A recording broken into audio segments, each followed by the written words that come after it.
point of view ang nandiyan. Diba? Bakit was the Philippines really a participant of that war, or was it just a victim of the war of the imperialist powers, namely Japan and US? No? Tapos pangalawa, remember from 1900 to 1940, 45, 44 or something, we were colony or neo-colony of US, di ba? Tapos, pinag-uusapan natin yung liberation. Liberation from what? From the Japanese towards being a new colony again? Di ba? We should remember that in 1900, the Americans devastated this country and turned summer into howling wilderness. And yet, we wanted to be liberated from the Japanese in order to what? To embrace that kind of situation again where we were a colony of the US? Is that the issue here? So anybody can answer that. First, yung context ng giyera. Ano ba talaga? Oh? were we really participants or just victims? Pangalawa, yung perspective. Okay? Sige, salamat.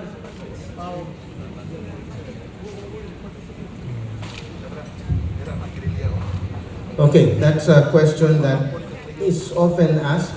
It's one that needs to be answered. The first, the social perspective. I think one thing that I was not asked to look into the social, the larger field. It would have taken too much time.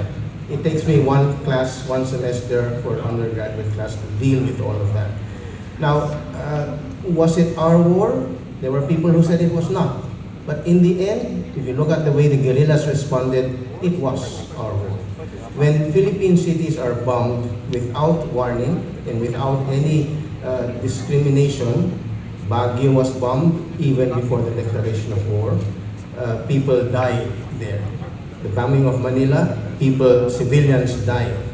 And the thing was, the perception at that time was the Philippines was attacked, the Philippines had to be defended. It's interesting to see the editorials coming out in 1941. They were really saying this is a continuation of Bonifacio's struggle. This is a continuation of the 1899, 1900 wars. So that was the perspective most Filipinos had. After the war, it's a different thing. So it seems imperialist ideas were there. But you also have what was going on in the world. I think Bernard alluded to this. What was going on outside the Philippines? What was going on in China? What was going on in Europe? You had a system of tyranny. And so what were we fighting for? Look at the Japanese occupation. Was it a friendly occupation? It was violent. It was women were being raped. Cities were being destroyed. Here in Leyte itself, towns were being burned. And if you're going to sit back and say this is not our war and watch your town being burned, what are you going to do? So that convinced many young people, this is our war. Whether the Americans come back or not, this is something they have to fight for. The thing is, the US was on our side, or we were on the US side, and so we decided to side with them. There were a number of groups that did not even side with the US, but were anti-Japanese. The Hukbalahap, for example. You'd have something called the Free Philippines movement in Manila. That was not particularly pro-American, it was pro-Filipino. So there were these cases where people really felt it did not have to take the Americans to come back. So that's my answer to the first question. It's a larger war, but we're talking about what was going on in Europe. Tyranny, what was going on in the Philippines. All the stuff we had learned before. Freedom of movement, freedom of speech, that was banned by the Japanese. Even the national anthem was banned. The Philippine flag was banned. What are you going to do if that happens? So that was the point of view at that time. So it's a larger perspective. Look at it in the 1930s, we had been promised independence. The Japanese had taken it away from us, and so we had to fight for the Philippines. The second one was, the second one deals with did we replace one power for another? In 1945, I don't think we realized that was a problem. We were fighting against tyranny, we were fighting against fascism, and we did not see the other side of the war yet by that time. By July 4, 1946, we could see that the war had actually pushed us under the United States again. And there were people who realized that. Again, read the editorials of 1946, and they would say there are questions now between the relationship between the Philippines and the United States. But in 1945, that wasn't very clear yet. So if the US had left the Philippines at that time, maybe things would have been different. But they decided to keep their bases. We continued the free trade agreement for 10 more years, and so we remained under the United States. But Osmeña did not see it that way. It was simply liberation from the Japanese, period. The complex system after the war would become a different matter. And we really, one of the people I look up to is Osmeña. He had probably the most difficult time as president of the Philippines. And to balance what the Americans wanted and what we wanted. And we had no means to build our economy up. Back into World War II. So it was a global confrontation between the United Nations and Hitlerism. In fact, the original United Nations was mastered in 1942 precisely on the basis that the mission is to eradicate Hitlerism. Number two, I did mention that there is a view of World War II, like World War I, was an inter-imperialist war. The difference is, in World War II, on one hand, you have the regular imperialists. Britain was an empire, France was an empire, the United States was a commercial empire, versus the fascist imperialist. Japan was literally an empire. It was Hirohito who declared a sacred war against the US and Great Britain. What was the Third Reich? That was an attempt by the NSDAP, the National Socialists, to revive the German Empire. And Mussolini, part of fascism was he wanted to revive the Roman Empire. Number three, I emphasize the role of the Soviet Red Army because they had their own perspective on what the global war was about. Number four, in the case of the hunters, for example, they were conscious that they were continuing the Philippine Revolution.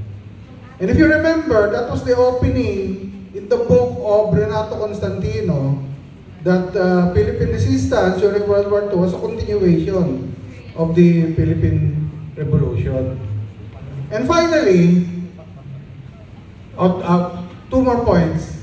We're talking about a world war, so of course, there will be huge chunks of it that will have to be tackled as military history. No, we're not talking about the date of a town fiesta here, but a war, a world war. And lastly, I'm the sociology professor in the UP College of Nursing. In fact, that was their assignment, a sociological application of sociological theories using the work of Lear as the database. So you have the input-output or functionalist theory, which is supposedly neutral. So as far as the Japanese imperialists were concerned, they were creating a greater East Asia co-prosperity sphere, which was a neo-colonial blueprint. You have the conflict perspective, which we highlighted, and you have the symbolic interactionism perspective. So yes, I have been using sociological perspectives, but not for today. October 20. Tama po yun. Anyway, yung mga tao, isang putok pa lang, sigurado magigising yun. We are known na early in the morning, gumigising na tayo mga Pinoy. We are farmers, di ba? So gumigising tayo. So definitely, aware na yan sila na talagang may gera, na bubombahan sila. Bakit tinutukan ng tropa ng Navy through General Kincaid yung Dulag? Unang-una, yung divisional headquarters po ng 16th Army nasa Dagami. Yeah. But on the operational plan of the US, nakalagay dun sa plano nila that there is a forward operational headquarters in Dulag. So, during the liberation time, isa yan sa mga hot target ng US forces. So, kahit anong nandun sa ground, nasa target na yan. And that's what they did. And we know, kahit ngayon na yung gera sa Gaza, pag ganong sitwasyon, sorry na lang, kahit civilian, naging collateral damage. So, yun po yung parang, kung bakit yung Dulag, naging ganon yung sitwasyon. And finally, yung question ko po, Doc, ito yun. Kadalasan po sa atin dito, mostly ako magsi-senior citizen. Hindi naman, senior citizen na rin tayo. Pero ito ba, ilagay natin sa konteksto yung history. Parang ilan lang yung medyo sa level na edad ko ngayon. And at least andito si Dr. Borinaga. Susunod sa yapak ng drama. Okay? Pero ilan lang yung parang sabihin natin mulat or aware what really happened. And this time, we wanted na, kagaya ng sabi ko kanina kay Sir Emil, one of my mentor, let's contextualize history within the view of those who are really concerned, which is tayo. Kagaya ng Yolanda, ang daming suslat about Yolanda, na wala naman sila dito during Yolanda.